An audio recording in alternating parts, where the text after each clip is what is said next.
কয়েকদিনের ভারী বর্ষণে বান্দরবান জেলার বিভিন্ন জায়গায় ছোট বড় শতাধিক পাহাড় ধসের ঘটনায় এ পর্যন্ত 12 জনের মৃত্যু হয়েছে। আহত হয়েছেন অর্ধ শতাধিক।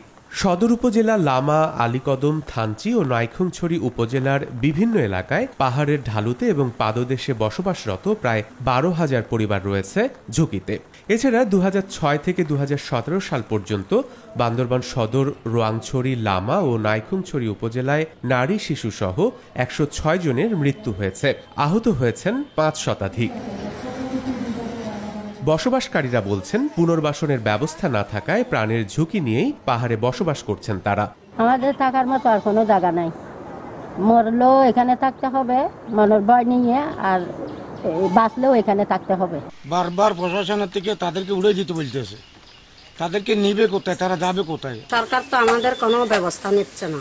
বান্দরবান মৃত্তিকা ও পানি সংরক্ষণ কেন্দ্র কর্তৃপক্ষ বলছেন, নির্বিচারে পাহাড়ে গাছ কাটা, রাস্তাঘাট, বাড়িঘর তৈরি পাহাড় ধসের অন্যতম কারণ। প্রথমত যে কারণগুলো হচ্ছে, সেগুলোর মধ্যে প্রধান কারণগুলো হচ্ছে পাহাড় কাটা, পাহাড়কে একেবারে ন্যাড়া করে ফেলা এবং অপরিকল্পিত উপায়ে বিভিন্ন ভৌত কাঠামো নির্মাণ করা। এদিকে বরাবরের মতো কেবল বর্ষা এলেই বৈঠক আর মাইকিং করার কথা জানালেন জেলা প্রশাসন। এই সমস্ত জায়গায় যাতে বসবাস করতে না পারে, এই জন্য আমরা নিয়মিত মাইকিং করি। সর্বোপরি জনগণকে সচেতন করার জন্য আমার প্রচেষ্টা অব্যাহত রয়েছে।